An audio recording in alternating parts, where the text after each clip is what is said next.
Jean-François Barry. Entendez aujourd'hui les sujets de demain. Les drôles se font troller. Avec Jean-Denis Scott. Jean-Denis qui a pris des petites vacances en famille la semaine dernière, on s'est ennuyé. Puis là, la bonne nouvelle, Jean-Denis, c'est que non seulement tu peux te servir de l'actualité des derniers jours, mais là, tu peux te servir de la dernière semaine parce que ça fait longtemps qu'on ne s'est pas parlé. Donc, attention, voici les drôleries. Oui, et il y a eu de l'actualité à l'appel. J'avais l'embarras du choix. Et je vais commencer par vous parler de la fin des Jeux olympiques. Jean-François, c'est terminé. C'était comme un dernier coup d'éclat. Le Canada s'est illustré en nage style libre, alors que Lise Bédard de Ville-Saint-Laurent a fait 4 longueurs sur l'autoroute 13. Alors, bravo. Ça a vraiment été ça, la discipline olympique la plus suivie en fin de semaine. Il y avait le ramassage d'eau avec une chaudière aussi. Il y a ça aussi. En équipe, à relais, je pense que c'était à relais. Ouais. Ça prend des abdos pas mal, puis des biceps à cause de ces pluies-là qui nous sont tombées dessus, qui nous ont inondés dans plusieurs régions, dont Montréal. D'ailleurs, voici comment ça sonnait dans plusieurs autoroutes ce week-end.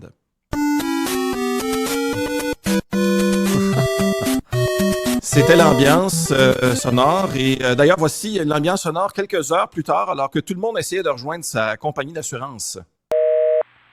Oui, c'est encore comme ça aujourd'hui.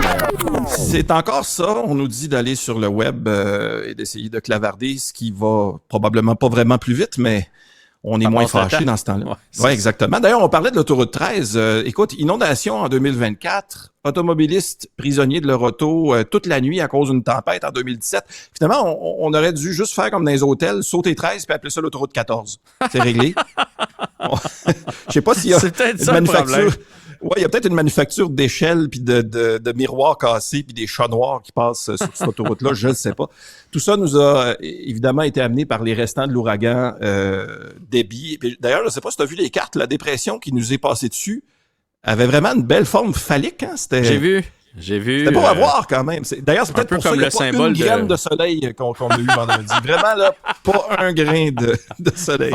C'est mieux une graine de soleil, je pense. C'est plus à propos dans ce cas-là. Là, je vous reparlerai de ce sujet-là à la fin de la chronique parce que je veux vous parler des Olympiques. Je vous en parlais tantôt. C'est terminé. C'était la cérémonie de clôture hier. C'était pas aussi grandiose que les festivités d'ouverture. Moins controversé aussi. Il n'y a pas eu de schtroumpf bleu cette fois-ci. Il me semble que j'aurais aimé ça voir Gargamel quelque part là-dedans. Bon, ça. Gargamel qui attrape.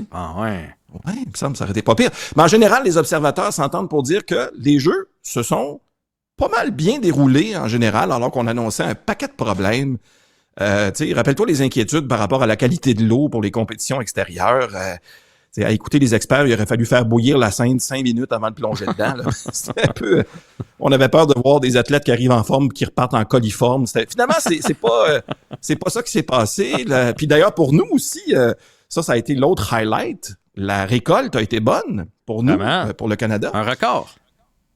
27 médailles au total. Écoute, les seules autres fois que le Canada flash autant de médailles à l'international, c'est quand Drake met son collier bling-bling. C'est assez... c'est beau. Et puis, dans ce qui était beau aussi dans cette cérémonie de clôture, c'est cette main qui a été tendue vers Los Angeles, évidemment pour les Jeux de 2028, les prochains Jeux d'été. On a pu voir la performance de plusieurs artistes américains, notamment Tom Cruise, qui est arrivé un peu à la mission impossible. Il était suspendu à un fil accroché au toit du stade. Maudite chance que c'était pas au stade olympique de Montréal que ça a été fait. Hey, c'est solide ça le fil? Oui, le fil est solide. Le fil, oui. Le toit, on ne sait pas. Remarque que ça aurait peut-être simplifié les efforts et la facture de démolition qui sont assez onéreux ici. Voilà. L'autre sport américain bien en vue dans l'actualité, parce qu'on peut pas juste parler des Olympiques, les élections, encore une fois. Alors là, il y a l'équipe de campagne de Donald Trump qui dit qu'elle a subi un piratage informatique. Alors, évidemment, on a vu comment il a géré la COVID en 2020. Ça a l'air qu'il est pas vraiment plus capable de gérer un virus sur son ordi dans ce cas-là. Puis, tu sais, tu fais la somme de tout ça. Il y a Bill Clinton, il y a 30 ans, Donald Trump aujourd'hui. Les Américains sont souvent dirigés par des présidents qui savent pas gérer leur bit. Hein? Ça, va falloir qu'on regarde un peu là-dedans. Ça dépend comment on écrit bit, là, ça, c'est une autre histoire. Oui, j'avais compris, là. J'avais compris. Les deux ont le même problème, ou presque. Oui. Même Céline s'en est mêlée, Jean-François. Elle s'est retrouvée... Elle était pas contente. Elle était pas contente, puis c'était malgré elle, là, évidemment. est impliqué dans cette campagne-là. Son équipe a déclaré sur X, ça c'est The Artist formerly known as Twitter, là, qu'elle dénonce l'utilisation de sa tune My Heart Will Go On pendant un rassemblement de campagne de Donald Trump. Et elle a terminé son tweet comme ceci. Puis vraiment, cette tune-là, en faisant allusion au fait que Trump a choisi une chanson de bateau qui coule pour illustrer sa campagne. Écoute, non, il était temps qu'il commence à dire la vérité. Je ferais bien, là, peut-être que c'est le Donald Trump nouveau qui nous avait été promis. Son iceberg s'appelle Kamala. Ouais, exactement, ouais. Ce iceberg a un nom, et c'est Kamala. Surtout qu'avec les nouvelles de Trump, tu sais, qui flatulait pendant son procès, Trump qui a des problèmes de continence. Je pense que c'est plus My Fart Will Go On, qui serait une bonne idée pour lui. D'ailleurs, ce soir, gros événement, attention, je pense que l'intégrité journalistique sera à l'honneur. Donald Trump sera en entrevue avec Elon Musk. Alors, c'est Elon Musk qui va interviewer Ben oui, hein, c'est Trump. étrange, ça. Très étrange. Puis, tu sais, en même temps, j'y ai repensé. C'est un peu weird. Puis ça, c'est le terme de la campagne pour les républicains. On les dit très weird. Mais en même temps, plus j'y pense, plus je me dis que c'est logique que ce soit le patron de Tesla qui interviewe Trump parce que il est clairement endormi au volant puis sa campagne est sur le pilote automatique. Fait que tu vois, dans ce cas-là, le boss de Tesla, c'est tout à fait à propos.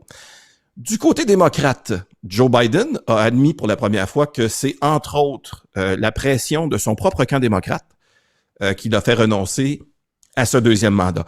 C'est juste évidemment après son abdication que finalement les électeurs démocrates ont enfin vu la lumière au bout du tunnel, se sont mis à crier Kamala justement. Pendant ce temps-là, on rapporte que Joe Biden est sur le point de voir une grosse lumière blanche qu'il n'avait pas quand elle regarde et qui va se mettre à crier grand-maman. C'est pas le même genre de lumière. Jeff, est-ce que tu es du type astronomie, étoiles et tout ça? Un peu, mais surtout les gros phénomènes. Là. Comme là, c'est les Perséides, là, présentement. Là. C'est ça, c'est pas évidemment de l'envergure de l'éclipse qu'on a pu voir. En tout cas, j'espère que vous avez pu voir en avril, mais c'est effectivement ce spectacle céleste, les Perséides, jusqu'à jeudi. Hein, on est en plein dedans. Si vous avez du temps libre pendant la nuit, allez regarder le ciel, vous allez peut-être voir des trucs, vous allez peut-être pouvoir faire un vœu aussi. Le pic de tout ça, on dit que c'était hier soir. Ouais. Mais mettons que avec les inondations qu'on a connues un petit peu partout au Québec, il y a pas mal de monde qui était un petit peu trop occupé pour chercher des étoiles filantes. Si je m'arrête un instant, l'eau va monter en esti. Faut que je rame jusqu'au divan, en flottant sur mon ordi. Que j'entende un fils de pute me dire qu'il n'y a pas de changement de climat. Ça fait 150 minutes que j'essaye de rejoindre Beneva. Mais au bout du compte, dis-moi ce qui va rester de ma vie qui flotte tranquillement à mes pieds. Quand dans ton appart tu peux pêcher le flétan, c'est assez clair que t'as pas vraiment de temps pour les étoiles filantes. Pas tant, non. Pas vraiment. Mais si vous êtes dans les privilégiés, les non inondés, regardez vers le ciel, parce que des fois, quand on regarde par terre, c'est un petit peu plus déprimant. Oui, mais c'est une bonne ritournelle, ça. Il y a quelque chose là, Jean-Denis. Il y a quelque chose là. Allez, au retour, justement, on parle avec Calinette. Merci pour le lien. On les salue. Bye.